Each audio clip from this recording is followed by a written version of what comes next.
আসসালামু আলাইকুম। সংবাদে আপনাদের সবাইকে স্বাগত জানাচ্ছি। আমি ফিরোজ তোহা। শুরুতেই সংবাদ শিরোনাম। বাংলাদেশের সর্বশেষ গুরুত্বপূর্ণ আপডেট সংবাদে আপনাকে স্বাগত। শুরুতেই সংবাদ শিরোনাম, পরে বিস্তারিত। শুরুতেই জানাবো, হাইকোর্টে জামিন আবেদন করেছেন চিন্ময়। আন্তর্জাতিক কৃষ্ণ ভাবনামিত্র সংঘ বা international society for Krishna consciousness ইসকনের সাবেক নেতা ও বাংলাদেশি সম্মিলিত সনাতনী জাগরণ জোটের মুখপাত্র চিন্ময় কৃষ্ণ দাস ব্রহ্মচারীর হাইকোর্টে জামিন চেয়ে আবেদন করেছেন। আজ বিচারপতি মোহাম্মদ আতাউর রহমান ও বিচারপতি মোহাম্মদ আলী রেজার হাইকোর্ট বেঞ্চে তার জামিন আবেদন শুনানির জন্য কার্যতালিকায় রয়েছে। এরপর জানাবো, শেখ হাসিনাকে দেশে এনে বিচার করা হবে বললেন প্রেস সচিব। প্রধান উপদেষ্টার প্রেস সচিব শফিকুল আলম বলেছেন, জাস্টিস অ্যান্ড অ্যাকাউন্টেবিলিটি নিশ্চিতে গুম-খুন গণহত্যার বিচারের কাজ চলমান রয়েছে। আইনি প্রক্রিয়ায় শেখ হাসিনাকে দেশে এনে বিচার করা হবে।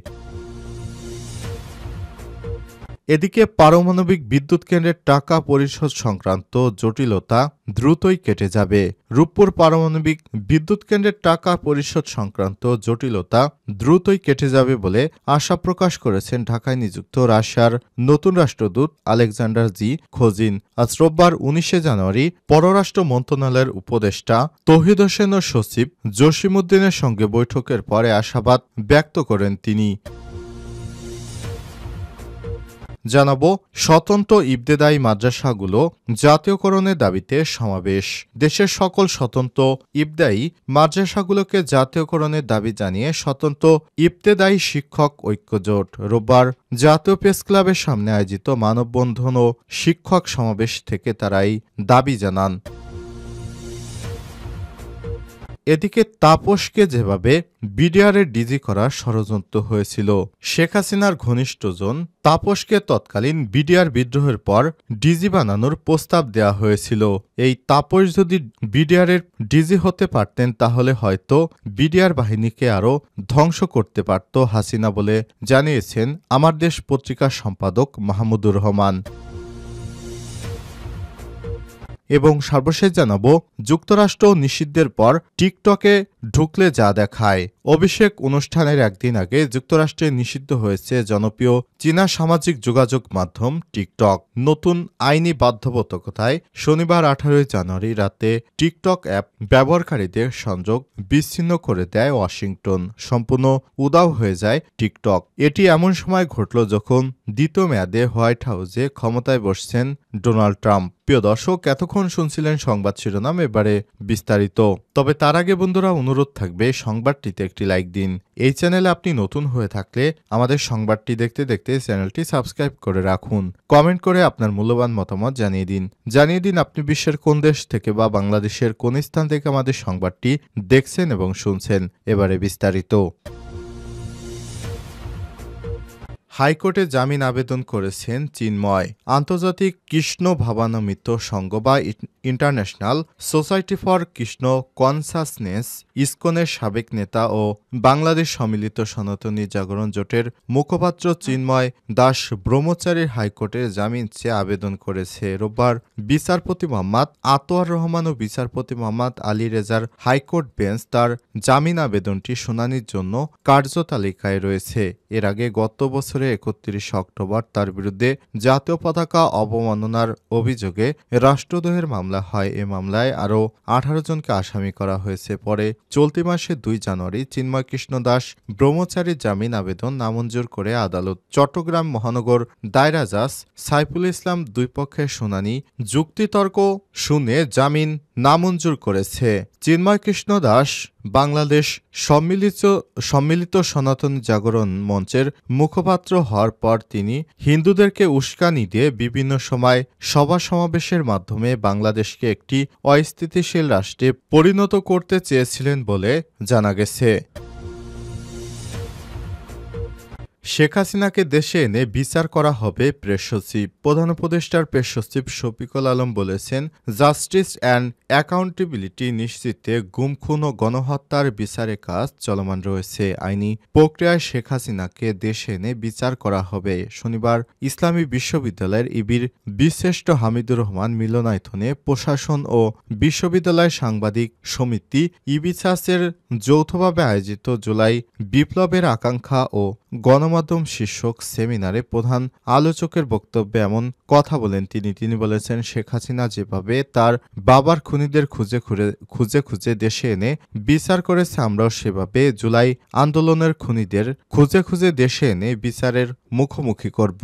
জুলাই বিপ্লবের জন আকাঙ্ক্ষায় বাংলাদেশ গড়তে অন্তর্বর্তীকালীন সরকারের প্রত্যাশিত রাষ্ট্র সংস্কারের কাজ করছে বলে উল্লেখ করেছেন তিনি। প্রেস সচিব বলেছেন, আন্দোলনে এই বিশ্ববিদ্যালয় গুরুত্বপূর্ণ ভূমিকা রেখেছে। এই ইমেজ বিশ্বকে জানাতে হবে। এই বিশ্ববিদ্যালয়ের আন্দোলনের ইতিহাস সংরক্ষণে কাজ করতে হবে। এখনও বিশ্ববিদ্যালয় যেসব প্রতিষ্ঠানের নাম স্বৈরাচারের নামে রয়ে গেছে সেগুলো পরিবর্তন করে শহীদদের নামে করার আহ্বান জানান তিনি। বিশ্ববিদ্যালয় শিক্ষক ও শিক্ষার্থীদের উদ্দেশ্যে প্রেস সচিব বলেছেন, দেশের ভাবমূর্তি প্রকাশ করার বিষয়টি লক্ষ্য রাখতে হবে। নতুন বাংলাদেশ গড়তে সংস্কার কমিশনের মাধ্যমে আকাঙ্ক্ষা পূরণ করা হচ্ছে। জুলাই আন্দোলনের ফসল কমিশনের রিপোর্ট, আপনারা এগুলো পড়ুন এবং ক্যাম্পাসে এসব নিয়ে বিতর্ক করুন। অনুষ্ঠানে বিশ্ববিদ্যালয় কমিশন অ্যান্ড মাল্টিমিডিয়া জার্নালিজম বিভাগের সভাপতি অধ্যাপক ডক্টর রশিদুজ্জামানের সভাপতিত্বে অনুষ্ঠানে প্রধান অতিথি হিসেবে বিশ্ববিদ্যালয়ের ভিসি অধ্যাপক ডক্টর নকিব মোহাম্মদ নসরুল্লাহ, বিশেষ অতিথি হিসেবে ছিলেন প্রভিসি অধ্যাপক ডক্টর ইয়াকুব আলী, কোষাধ্যক্ষ অধ্যাপক ডক্টর জাহাঙ্গীর আলম, যশোর বিজ্ঞান ও প্রযুক্তি বিশ্ববিদ্যালয়ের কোষাধ্যক্ষ অধ্যাপক ডক্টর হুসাইন আল মামুন। আলোচক হিসেবে বক্তব্য দেন বাংলাদেশ সংবাদ সংস্থার বাসুসের বিশেষ সংবাদদাতা এস এম রাশিদুল ইসলাম। সেমিনারটি সঞ্চালনা করেন বিশ্ববিদ্যালয় সাংবাদিক সমিতির সাধারণ সম্পাদক তাজমুল হক জাইম।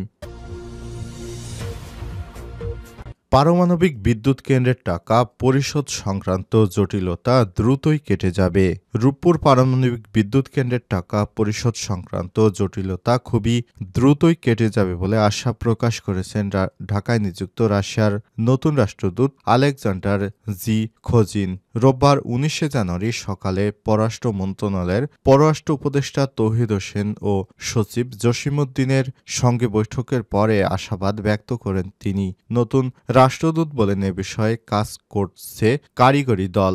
স্থানীয় মুদ্রাসহ সার্বিক সম্পর্কের বিষয় ইতিবাচক রয়েছে উভয় দেশ। এ সময় তিনি আরও বলেছেন, বাংলাদেশে কৃষি এবং জাহাজ নির্মাণ শিল্পে লোক নেবে রাশিয়া, তবে তার আগে এই নিয়ে বিস্তারিত আলোচনা করে বাংলাদেশের সঙ্গে রাশিয়া চুক্তি করতে চায় বলে জানিয়েছেন তিনি আরও বলেন, ভিসা পদ্ধতি সহজীকরণ সহ বাংলাদেশ থেকে আরও দক্ষ জনশক্তি নিতে আগ্রহী রাশিয়া।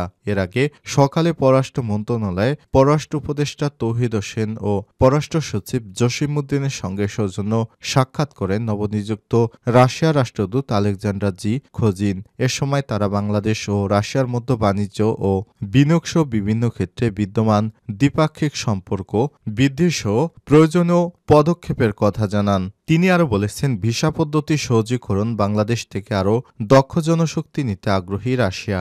বাংলাদেশের উন্নয়নে রাশিয়া অব্যাহত সহায়তার কথা উল্লেখ করে রূপপুর পারমাণবিক বিদ্যুৎ কেন্দ্র প্রকল্পের কাজ সময়মতো সমাপ্তি নিয়েও কথা হয় তাদের মধ্যে। স্বতন্ত্র ইবতেদায়ী মাদ্রাসাগুলো জাতীয়করণের দাবিতে সমাবেশ।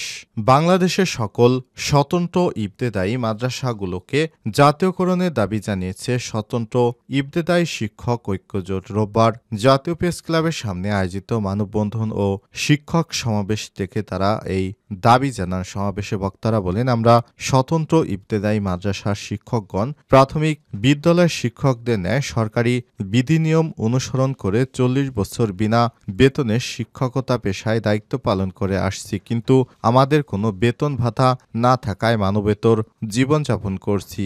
এ সময় তারা আরও বলেন, ১৯৯৪ সালে একই পরিপত্রে বেসরকারি প্রাথমিক বিদ্যালয়ের স্বতন্ত্র ইবতেদায়ী মাদ্রাসাগুলোর শিক্ষকদের ৫০০ টাকা সরকারিভাবে হিসাবে অনুদান দেয়া হয়। পরবর্তী ২০১৩ সালে ২৬,১৯৩টি প্রাথমিক বিদ্যালয় জাতীয়করণ করা হয়, কিন্তু ১৫১৯টি স্বতন্ত্র ইবতেদায়ী মাদ্রাসা শিক্ষকদের বর্তমান সহকারী শিক্ষকদের বেতন ৩৩শত টাকা। এখন প্রধান শিক্ষকের বেতন ৩৫শত টাকা করে অনুদান দেওয়া হয়। বাকি প্রতিষ্ঠানের শিক্ষকদের জাতীয়করণ তো দূরের কথা, আজ অবধি একটি স্বতন্ত্র ইবতেদায়ী মাদ্রাসাও এমপিওভুক্তর আওতায় আনা হয়নি। স্বতন্ত্র ইবতেদায়ী মাদ্রাসা শিক্ষকরা ৪০ বছর বিনা বেতনে শিক্ষকতার পেশার দায়িত্ব পালন করে মানবেতর জীবনযাপন করছে। তাই শিক্ষা উপদেষ্টার কাছে প্রাথমিক বিদ্যালয় ন্যায় স্বতন্ত্র ইবতেদায়ী মাদ্রাসা জাতীয়করণ সহ ৬ দফা দাবি বাস্তবায়নের ঘোষণার জোর দাবি জানাচ্ছি।